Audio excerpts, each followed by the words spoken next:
Hello students, welcome to vision WBCS. Vision WBCS YouTube চ্যানেলে তোমাদের সকলকে স্বাগত। সামনেই তোমাদের রয়েছে ডাব্লিউবিসিএস প্রিলিমিনারি 2022 সালের পরীক্ষা এবং সেই জন্য ভিশন ডাব্লিউবিসিএস এর পক্ষ থেকে খুব ভালোভাবে প্রস্তুতি দেয়া হচ্ছে। প্রতিদিন ক্লাসগুলো ফলো করতে থাকবে। চ্যানেলে নতুন হয়ে থাকলে চ্যানেলটিকে সাবস্ক্রাইব করে নাও এখনই। তো যাই হোক, বিগত কয়েকদিন ধরে যে আমরা টপিকটা নিয়ে আলোচনা করছিলাম সেটা হচ্ছে all about West Bengal know your state, অর্থাৎ আমাদের রাজ্য পশ্চিমবঙ্গের সম্পর্কে সম্পূর্ণ তথ্য এবং নিজেদের যে রাজ্য সেটাকে জানার চেষ্টা করছিলাম।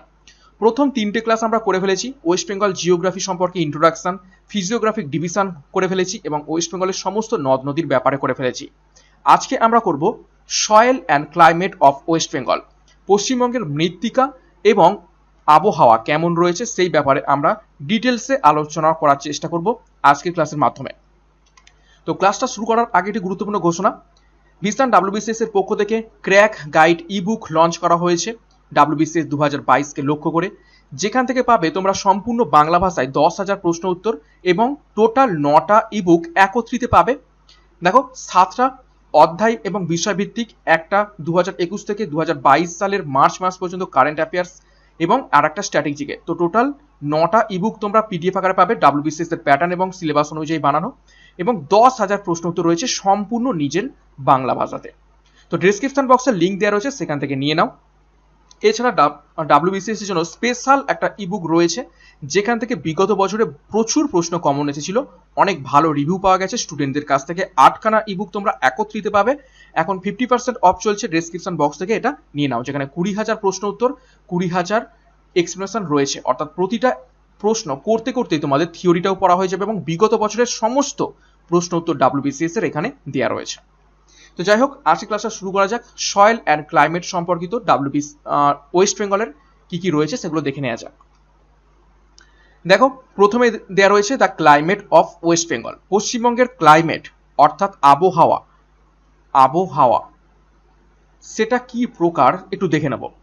দেখো, the climate of West Bengal experiences great variation mainly in accordance with the topography and location of the area being referred to, অর্থাৎ পশ্চিমবঙ্গে যে আবহাওয়াটা রয়েছে সেটার মধ্যে অনেক রকম আমরা ভেরিয়েশন দেখতে পেয়ে থাকি বা বিভিন্ন রকম পরিবর্তন আমরা দেখতে পেয়ে থাকি এবং বৈচিত্র্য দেখতে পেয়ে থাকি। Mainly in accordance with the topography, অর্থাৎ যে সমস্ত ভৌগোলিক দিক রয়েছে পশ্চিমবঙ্গের, সেরকম টপোগ্রাফির দিক থেকে এবং লোকেশন অর্থাৎ অবস্থান অনুযায়ী কিন্তু পশ্চিমবঙ্গে বিভিন্ন স্থানে বিভিন্ন রকমের আবহাওয়া আমরা দেখতে পেয়ে থাকি। দেখো, for instance while South Bengal experiences a tropical savanna climate, অর্থাৎ পশ্চিমবঙ্গে যে দক্ষিণবঙ্গ রয়েছে সেই দক্ষিণবঙ্গে কি আমরা ক্লাইমেট দেখতে পাই? ট্রপিক্যাল সাভানা ক্লাইমেট আমরা দেখতে পেয়ে থাকি। আবার দেখো, নর্থ বেঙ্গল উত্তরবঙ্গতে দেখতে পেয়ে থাকি witnesses humid subtropical weather condition, এবং উত্তরবঙ্গতে আমরা হিউমিড সাবট্রপিক্যাল ওয়েদার কন্ডিশন আমরা দেখতে পেয়ে থাকি। নেক্সট দেখো, the seasons here can be broadly be divided into 5 main categories, অর্থাৎ পশ্চিমবঙ্গের যে ঋতু বৈচিত্র্য রয়েছে সেটাকে আমরা মেনলি 5 মেন ক্যাটাগরিতে ভাগ করতে পারি, 5টা ক্যাটাগরিতে। কি কি? স্প্রিং অর্থাৎ বসন্ত, সামার অর্থাৎ গ্রীষ্ম, রেনি সিজন অর্থাৎ বর্ষা, অটাম অর্থাৎ শরৎ, অ্যান্ড উইন্টার অর্থাৎ শীতকাল। এই কটা ভাগে, এই 5টা ভাগে ভাগ করতে পারি। দেখো, the autumn here is comparatively shorter than the part of India, এবং গোটা ভারতবর্ষের যে অটামটা চলে বা গোটা ভারতবর্ষে যে শরৎকালটা চলে তার থেকে পশ্চিমবঙ্গের যে শরৎকাল সেটা কিন্তু অনেকটাই কি কম্পারেটিভলি শর্টার অর্থাৎ স্বল্প মেয়াদী, lasting only from beginning of October to middle of November, এবং এটা চলে কত থেকে? অক্টোবরের শুরু থেকে নভেম্বরের মিডিল পর্যন্ত, এবং খুবই কম সময়, প্রায় 1.5 মাসের মতো আমরা পেয়ে থাকি পশ্চিমবঙ্গবাসীরা পেয়ে থাকে অটামটাকে বা শরৎকালটাকে মাত্র 1.5 মাসের মতো। নেক্সট দেখো, সামার টেম্পারেচার। পশ্চিমবঙ্গে গ্রীষ্মকালীন টেম্পারেচার আমরা দেখতে পেয়ে থাকি সর্বোচ্চ ম্যাক্সিমাম 45 ডিগ্রি সেন্টিগ্রেড এবং minimum 20 degree centigrade. Winter temperature আমরা দেখো ম্যাক্সিমাম 15 ডিগ্রি সেন্টিগ্রেড এবং মিনিমাম 8 ডিগ্রি সেন্টিগ্রেড। তারপর দেখো, এভারেজ রেনফল অর্থাৎ গড় বার্ষিক বৃষ্টিপাত আমরা দেখতে পেয়ে থাকি কত? 175 সেমি। এটা কিন্তু খুবই খুবই গুরুত্বপূর্ণ।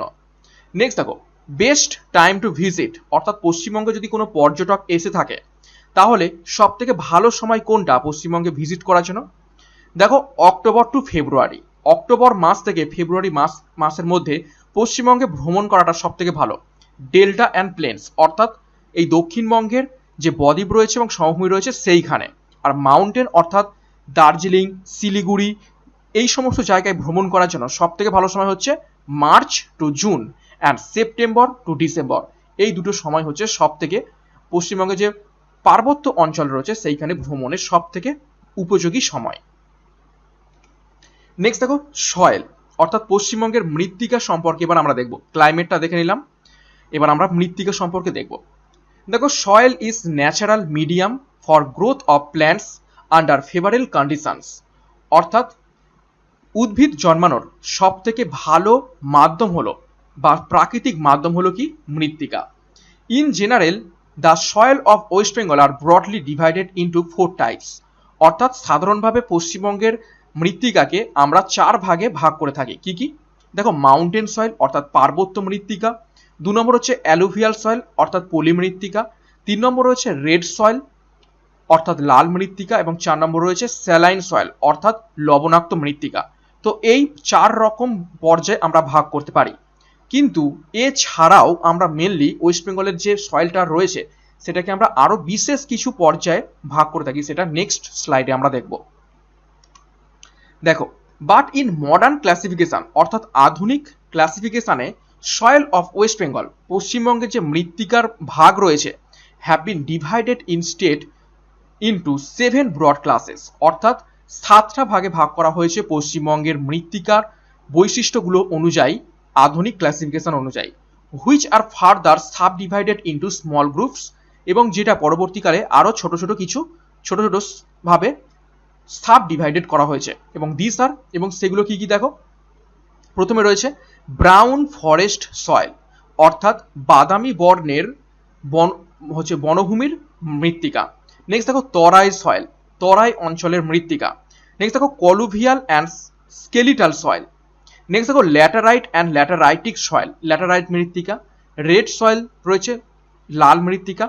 কোস্টাল স্যালাইন সয়েল অর্থাৎ লবণাক্ত মৃত্তিকা, এবং শেষে রয়েছে অ্যালুভিয়াল সয়েল অর্থাৎ যেটাকে আমরা বলে থাকি পলি মৃত্তিকা। তো এই টোটাল 7টা ভাগে এখন আধুনিক মতানুযায়ী পশ্চিমবঙ্গের মৃত্তিকাকে ভাগ করা হয়ে থাকে।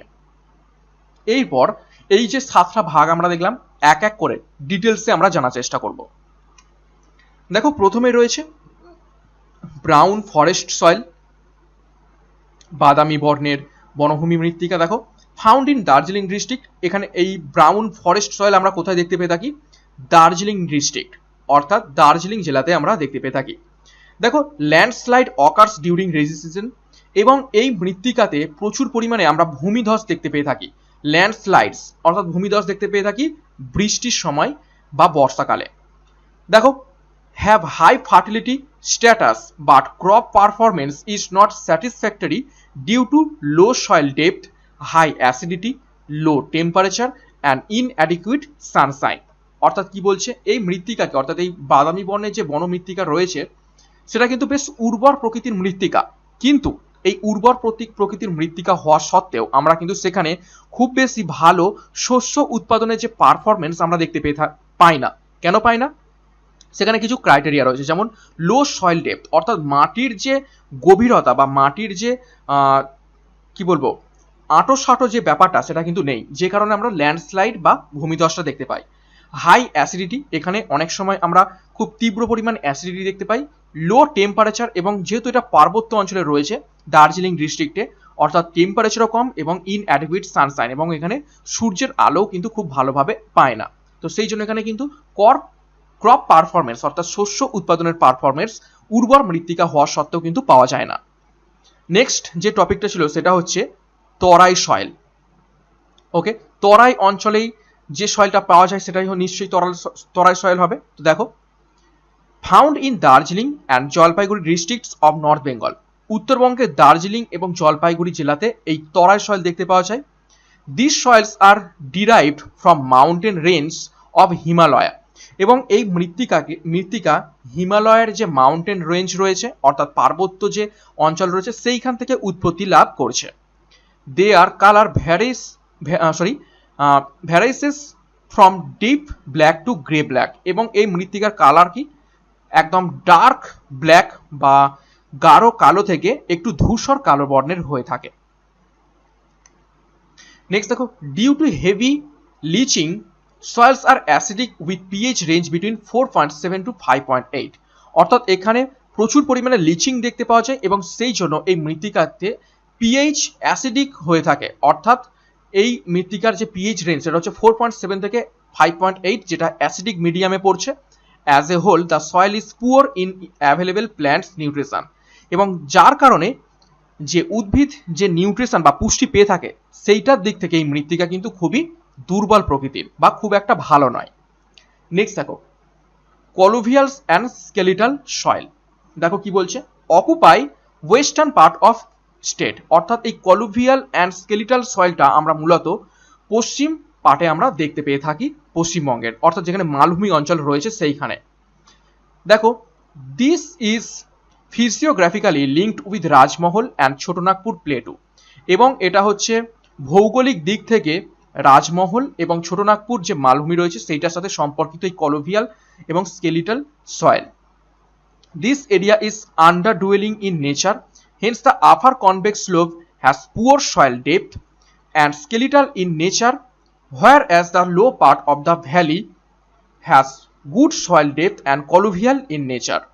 কি বলছে যে উপরের যে অংশটা রয়েছে এই অঞ্চলে সেটা কি আনডুয়েলিং ইন নেচার, অর্থাৎ ক্ষয়প্রাপ্ত হয়ে গেছে প্রচুর পরিমাণে, যে জন্য আমরা কিন্তু সেখানে যে মাটির যে ডেপথ সেটা কিন্তু খুব একটা পাই না, যে কারণে সেইখানে খুব একটা স্কেলিটাল বা জাল জাল আকৃতির আমরা একটা কি পেয়ে থাকি, কঙ্কালসার মৃত্তিকা আমরা দেখতে পেয়ে থাকি।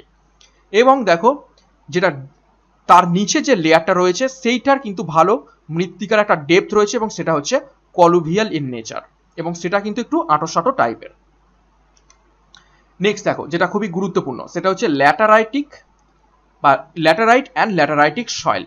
ঠিক আছে, দেখো, are red in colour and formed over laterite beds with typical honeycombed structure and are produced under humid tropical condition. অর্থাৎ কি বলছে, এই ল্যাটারাইট এবং ল্যাটারাইটিক মৃত্তিকা লাল রঙের হয়ে থাকে এবং ল্যাটারাইট যে বেড রয়েছে তার ওপর বিরাজ করে থাকে এই মৃত্তিকা, এবং টিপিক্যাল হানিকম্ব, অর্থাৎ যে হানিকম্ব আমরা দেখতে পেয়ে থাকি এইরকম মৌমাছির যে মৌচাকের মতো সেই রকম আকৃতির আমরা দেখতে পেয়ে থাকি এই মাটির স্ট্রাকচারটা, এবং খুবই হিউমিড ট্রপিক্যাল কন্ডিশনে এই মৃত্তিকাগুলো তৈরি হয়ে থাকে। দেখো, দিস সয়েল আর অ্যাসিডিক, অর্থাৎ এই মৃত্তিকাগুলো acidic, poor in organic matter, অর্থাৎ এখানে অর্গানিক ম্যাটার খুব কম থাকে, নাইট্রোজেন প্রচুর পরিমাণে থাকে, অ্যাভেলেবেল ফসফরাসও প্রচুর পরিমাণে থাকে, অ্যান্ড ক্যালসিয়ামও প্রচুর পরিমাণে থাকে, but the soil are rich in iron, এবং এই মৃত্তিকাতে প্রচুর পরিমাণে আয়রন পাওয়া যায়, যে কারণে মৃত্তিকার রংটা কি হয়ে থাকে, রেড হয়ে থাকে। নেক্সট দেখো, ইন ওয়েস্ট বেঙ্গল, পশ্চিমবঙ্গে laterite soil's are found wide areas in districts of Birbhum, Bardhaman, Bankura, Medinipur এবং পুরুলিয়া। অর্থাৎ বীরভূম, বর্ধমান, বাঁকুড়া, মেদিনীপুর এবং পুরুলিয়া এই সমস্ত জেলাগুলোতে এই ল্যাটারাইটিক মৃত্তিকা আমরা সব থেকে বেশি দেখতে পেয়ে থাকি। নেক্সট দেখো, রেড সয়েল এবং ল্যাটারাইটিক মৃত্তিকার মধ্যে তোমরা কিন্তু গুলিয়ে ফেলবে না, দুটো একই রকম শুনতে হলেও কিন্তু একটু ডিফারেন্স রয়েছে। দেখো কি বলছে, this type of soil is not only found in the western part of state but also in Northern part, এসপেশালি in Barin tract. অর্থাৎ এই লাল মৃত্তিকা শুধুমাত্র আমরা পশ্চিমবঙ্গের পশ্চিম অংশে, অর্থাৎ যেখানে মালভূমির অঞ্চল রয়েছে সেইখানেই পাই, সেই রকমটা নয়। এইটা আমরা যে নর্থ বেঙ্গলের যে পার্টটা রয়েছে বারিন্দ, আমরা ফিজিওগ্রাফি অফ ওয়েস্ট বেঙ্গল যখন পড়ছিলাম তখন দেখেছিলাম বারিন্দ বা বরেন্দ্রভূমি, সেইখানেও কিন্তু দেখতে পেয়ে থাকি। নেক্সট দেখো, red soils are mainly developed on ancient crystalline rock, অর্থাৎ প্রাচীন যে ক্রিস্টালাইন পাথর রয়েছে তার ওপর বেস করে কিন্তু বা তার ক্ষয়প্রাপ্তর ফলে এই লাল মৃত্তিকা তৈরি হয়েছে। দিস সয়েলস আর দেখো quartz texture, medley acidic, poor in organic matter and other plants nutritions. অর্থাৎ এই সয়েলটা হচ্ছে তার স্ট্রাকচার বা টেক্সচারটা কেমন, দেখো কোয়ার্স, তারপর মিডলি অ্যাসিডিক, অর্থাৎ এর পিএইচটা খুব বেশি অ্যাসিডিক না হলেও কিন্তু অ্যাসিডিক পর্যায়ে পড়ছে, অর্থাৎ মাঝামাঝি অ্যাসিডিক। পিএইচ রেঞ্জ দেখো 5.5 থেকে 6.5, এবং এখানে অর্গানিক যে ম্যাটার যেগুলো দরকার পুষ্টির জন্য সেগুলো কিন্তু খুব কম পরিমাণে আছে। নেক্সট দেখো, the percentage of base saturation is more than the laterite and lateritic soils and there are loamy in structure. অর্থাৎ ল্যাটেরাইট মৃত্তিকাতে আমরা দেখেছিলাম প্রচুর পরিমাণে অ্যাসিডিক জিনিসপত্র রয়েছে, কিন্তু এই রেড সয়েলে অ্যাসিডের থেকে বেস স্যাচুরেশনটা একটু বেশি রয়েছে, যে কারণে অ্যাসিডিকটা কি রয়েছে, মিডিল পজিশনে রয়েছে, এবং এটা হচ্ছে লোয়ামি ইন স্ট্রাকচার। নেক্সট দেখো, কোস্টাল স্যালাইন সয়েল আমরা দেখব, অর্থাৎ যে উপকূলবর্তী লবণাক্ত মৃত্তিকা সেইটার ব্যাপারে আমরা এবারে ডিটেলস দেখব। দেখো, অকার নিয়ার বে অফ বেঙ্গল, অর্থাৎ যে বঙ্গোপসাগর রয়েছে বঙ্গোপসাগর সংলগ্ন এরিয়াতে এই ধরনের আমরা মৃত্তিকা দেখতে পেয়ে থাকি। This area is influenced by saline tidal water of bay, এবং বঙ্গোপসাগরের যে লবণাক্ত জল রয়েছে, জোয়ারের জল, সেই জোয়ারের জলেই কিন্তু জোয়ারের জলের ফলে এই মৃত্তিকাটাকে তৈরি হয়েছে, লবণাক্ত মৃত্তিকা। Here the earthen embankment are provided to save the land from saline water. এবং কি বলছে, here the earthen embankments are provided to save the land from saline water, এবং যে লবণাক্ত জল, সেই লবণাক্ত জল থেকে বাঁচাতে বিভিন্ন যে পার্থিব বাঁধ, ঠিক আছে, বাঁধ দেওয়া হয়ে থাকে এই উপকূল অঞ্চলে। তো সেই স্যালাইন ওয়াটার থেকে বাঁচাতে এই সমস্ত এরিয়াতে আমরা কি পেয়ে থাকি, বিভিন্ন বাঁধ পেয়ে থাকি। নেক্সট দেখো, যেটা সব থেকে গুরুত্বপূর্ণ সেটা হচ্ছে অ্যালোভিয়াল সয়েল বা পলি মৃত্তিকা। পশ্চিমবঙ্গের ম্যাক্সিমাম এরিয়াতেই কিন্তু আমরা পলি মৃত্তিকা দেখতে পেয়ে থাকি, গাঙ্গেয় সমভূমির যেহেতু রয়েছে। দেখো, occupies the major areas drained by innumerable rivers, অর্থাৎ সব থেকে বেশি অংশ পলিমৃত্তিকা দ্বারা আচ্ছাদিত পশ্চিমবঙ্গ, যেহেতু অসংখ্য নদী এই পশ্চিমবঙ্গের উপর থেকে প্রবাহিত হচ্ছে। দেখো, the soils of alluvial tracts are divided into 3 groups, অর্থাৎ তিনটে প্রধান ক্যাটাগরিতে ভাগ করা হয়েছে পলিমৃত্তিকাকে, depending upon the nature of parent material, অর্থাৎ পেরেন্ট মেটেরিয়ালের ওপর থেকে ডিপেন্ড করে এই তিনটে ভাগে ভাগ করা হয়েছে। কি কি দেখো, দ্য গঙ্গা অ্যালুভিয়াম, অর্থাৎ গঙ্গার যে পলিমৃত্তিকা সেই অনুযায়ী গাঙ্গেয় পলিমৃত্তিকা। তারপর দেখো ভিন্ধ্যা অ্যালুভিয়াম, অর্থাৎ ভিন্ধ্য পর্বত থেকে যে সমস্ত নদী উৎপত্তি হয়েছে সেই সমস্ত নদীর যে পলিমৃত্তিকা সেটাকে হচ্ছে ভিন্ধ্যা অ্যালুভিয়াম। এবং তিস্তা অ্যালুভিয়াম, অর্থাৎ তিস্তা নদীর পলিমৃত্তিকা জমে যে মৃত্তিকা উৎপত্তি হয়েছে বা সমভূমি উৎপত্তি হয়েছে সেটাকে বলা হয় তিস্তা অ্যালুভিয়াম। দেখো, this soils are most fertile, অর্থাৎ এই সয়েল অর্থাৎ এই পলিমৃত্তিকা হলো সব থেকে উর্বর। They may be divided into sand, silt, loam or clay according to texture, depending upon types of alluvial matter brought by flood water. এবং এই সমভূমি বা এই পলিমৃত্তিকাতে বিভিন্ন ধরনের আমরা ভ্যারাইটি দেখতে পেয়ে থাকি, বিভিন্ন বালি, স্লিট, লোম বা কাদাও আমরা দেখতে পেয়ে থাকি, সেগুলো বিভিন্ন নদীর যে বান বা নদীর যে প্রবাহ সেইটার উপর ডিপেন্ড করে থাকে। ওকে, তো এই ছিল আজকের সম্পূর্ণ ক্লাস। ওয়েস্ট বেঙ্গলের তোমাদের ডাব্লিউবির সয়েল এবং ক্লাইমেট সম্পর্কিত সম্পূর্ণ ডিটেলসে আমরা দেখে নেওয়ার চেষ্টা করলাম খুব শর্টে। ওকে, তো আজকের ক্লাসটা গুরুত্বপূর্ণ ছিল। এইভাবে আমরা প্রতিটা টপিক ওয়েস্ট বেঙ্গলের করে করে যাব এক এক করে প্রতিটা দিন, এবং আমাদের পশ্চিমবঙ্গ রাজ্যটাকে জানার চেষ্টা করবো। আমি প্রথমেই বলেছিলাম আমাদের রাজ্যের অনেক কিছু রয়েছে, পলিটিক্সটাকে বাদ দিলেই গর্ব করার মতো অনেক কিছু রয়েছে। এক এক করে জানবো, পুরো রাজ্যটাকে আমাদের জানার চেষ্টা করবো। আপকামিং ডাব্লিউবিসিএস সহ অন্যান্য এক্সামের জন্য খুবই খুবই গুরুত্বপূর্ণ। ক্লাসটা শেষ করার আগে গুরুত্বপূর্ণ আরেকবার ঘোষণা, 9খানা ইবুক তোমরা একত্রিত পাবে পিডিএফ আকারে, 7টা বিষয়ভিত্তিক, একটা 2021 থেকে মার্চ পর্যন্ত 2022 সালের কারেন্ট অ্যাফেয়ার্স স্ট্র্যাটেজিকে, টোটাল 9টা ইবুক একত্রিত পাবে ডাব্লিউবিসিএস প্যাটার্ন এবং সিলেবাস অনুযায়ী বানানো, যেখান থেকে তোমরা 10,000 প্রশ্ন উত্তর পেয়ে যাবে। ডিসক্রিপশন বক্সে লিঙ্ক রয়েছে, সেখান থেকে ডাউনলোড করে নাও। খুবই খুবই ইম্পর্টেন্ট, যারা ইংলিশ ল্যাঙ্গুয়েজে একটু সমস্যা বোধ করো, বাংলায় প্রস্তুতির জন্য কিন্তু এই ইবুকটা খুবই খুবই গুরুত্বপূর্ণ।